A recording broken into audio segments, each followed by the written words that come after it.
Hey everybody, Shane here, Shoebox Legends. Thanks for tuning in for another episode.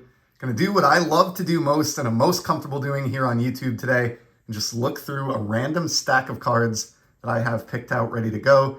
Got some new pickups here that have come in the last week or two, some older cards that I've had a while but have never shown off here on the channel, some vintage, modern, autograph cards, some buybacks. I think there's even a basketball card in the mix and maybe a hockey card. All kinds of cool stuff. So we'll just get right to it here. And we're going to start with a group of buybacks, a small group that I got off sportlots.com. Now, for those of you that don't know, that's an online card retailer, certainly not as well known as eBay or ComC or many of the others. And you can use that to your advantage. The interface is not that great. It's a little clunky, kind of searching for cards. You don't get to see photographs most of the time. But if you know what you're looking for and you're willing to spend some time and do some digging, you can unearth some gold there. And I feel I did that with this batch of buybacks. If memory serves, I paid around $20 total for this lot of 6. So we're going to start with a great one here. As a Red Sox fan, Tom Terrific at the end of his career from the 1986 Topps Traded release with heavy airbrushing on that Red Sox cap. But love this one from the 2017 Rediscovered Topps program. Being a traded card, this is not eligible for my buyback Frankenset binder, but I do have another project in mind that this will be destined for, and I think that card was like $1. I just could not pass that up. Next up, I've got a fun one here from the 1975 release. Check out this Boog Powell. And shout out to my buddy Jay over at Jay Average Vintage Card Collector, who I know is a fan of Powell, but I always enjoyed the image on his 75 release here as he's kind of looking up towards the heavens, arms outstretched. And finding a buyback of this was really neat. So we'll see if this one makes the Frankenset at a relatively high number 2, card number 625. So Boog Powell. Next up, I've got an Adrian Beltre here from 2010 Topps Baseball originally, and then part of the 2017 Rediscover buyback program. Of course, from his very short stint with my hometown Boston Red Sox. So just like with the Tom Seaver buyback, that was attractive to me on this particular card. And again, really cheap. All 3 of those I think were between $1 and $2. The next 3 were really represented kind of the bulk of the purchase, but I love these as well.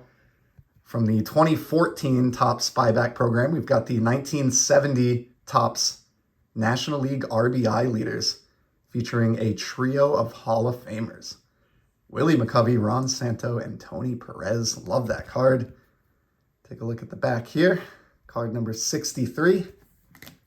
And then I've got another kind of subset card here from 75 Topps. They did these MVP throwbacks celebrating the MVPs across the first 25 years of Topps baseball cards. And this one, for a Red Sox fan, is very, very special because it represents, of course, the Impossible Dream 1967 season where Yaz led the Red Sox to an improbable playoff berth and all the way to a Game 7 where they ultimately lost to Orlando Cepeda and the Cardinals team. But love that season, even though I wasn't born yet, and everything that it represents as a New England sports fan. And when I ran across this one in buyback format, had to scoop that up. Shout out to my buddy Dylan, who's a fan of those MVP card on cards. And then the last one is really, really neat. A card that I never thought I would find as a buyback from the 1977 release.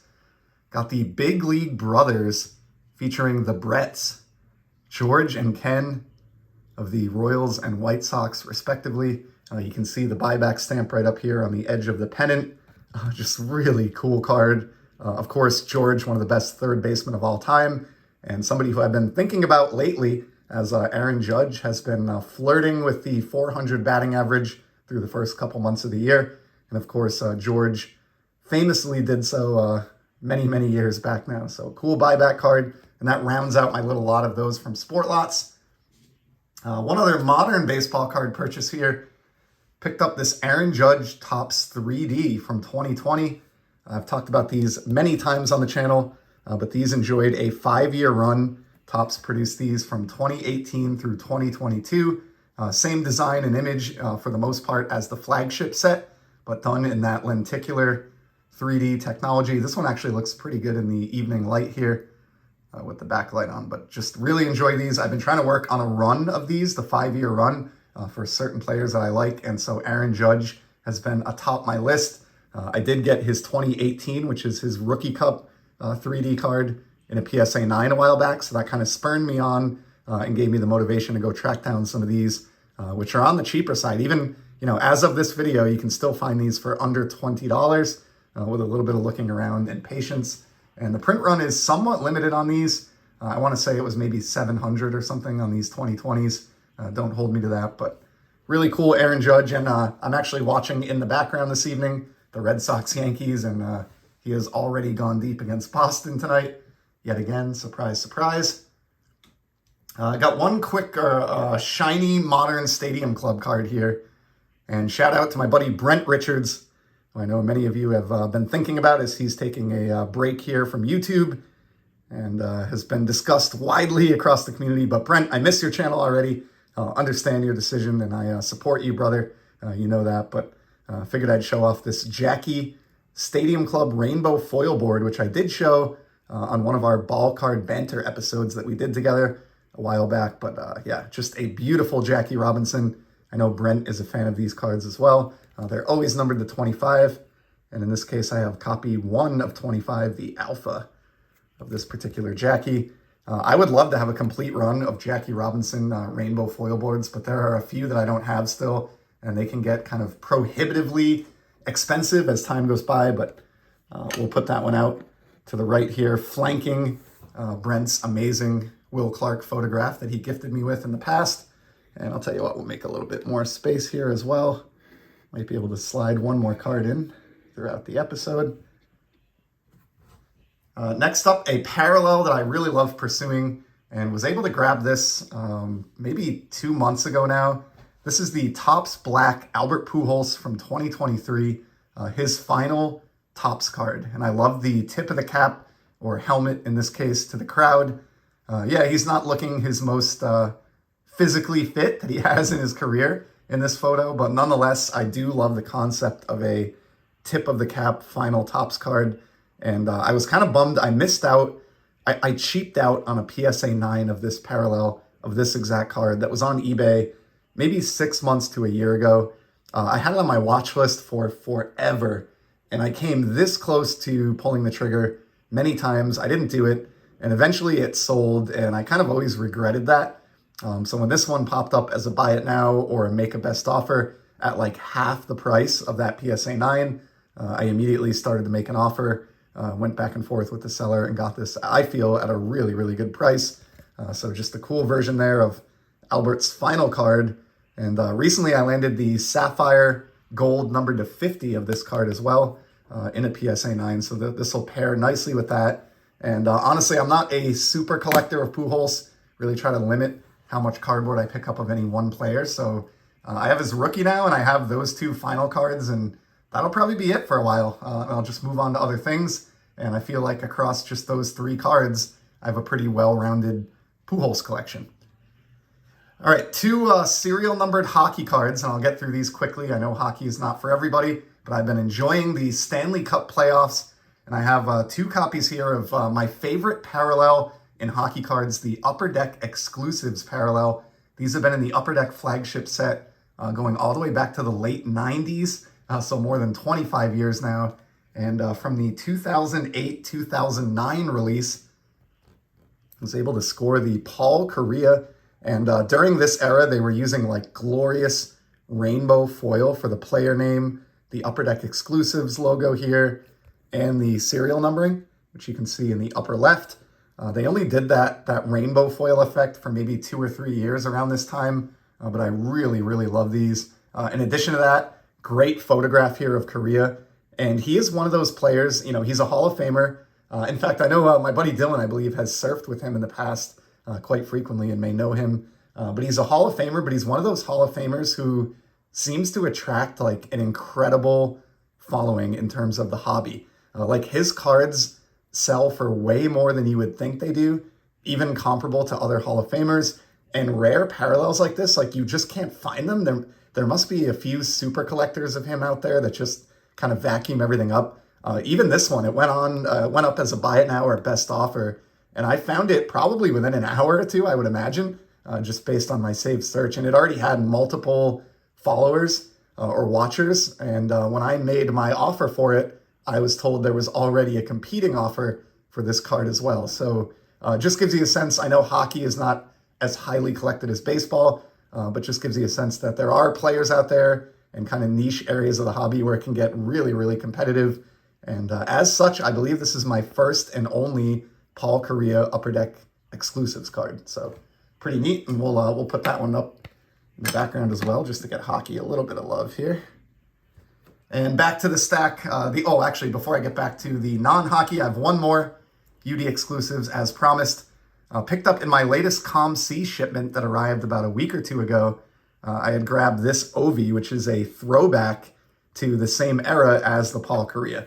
So that's why I decided to kind of pair them together. Only, unfortunately, as you can see, in the modern throwback version, they just did a gold foil, and they didn't do this beautiful rainbow foil that they did in the past, 15 years ago, 20 years ago, whatever it was. But nonetheless, I needed this Ovi for my run, and scooped it up for around 20 bucks, and got it all nice now in my one touch, and sleeved up and ready to join the Ovi PC.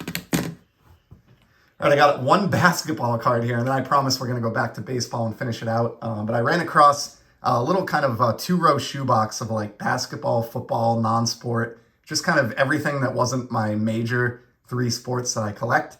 And I found this basketball card in there, and this is an absolute keeper. I remember I bought this on eBay back in the day for like $5 with free shipping. But Dr. J, I don't really know much about basketball cards at all. I can't even tell you off the top of my head without looking at the back of this what year it's from. It looks like it would be a 75, 76, I think. But this was all about the photo for me. And then I just tried to find a version that had, decent centering and borders. And yeah, this one, I may free this from the One Touch Magnetic and find it a new home in my Basketball Z folio. But either way, it's been a while since I showed a hoops card here on the channel, but I do have a handful of them. And that Dr. J is just a winner. And then let's go back to baseball to close it out. I've got a vintage card, a true vintage card here from the 60s. It's from the stand-up release. I think these were 1964 top stand-ups. Look at this gorgeous Ernie Banks. Now, I bought this card probably 10, 12 years ago, maybe somewhere around there. And when I used to write a sports card blog, I would do a series on the blog called Better Than a Blaster. And at the time, you could go to Target and freely get a retail blaster of cards for $19.99.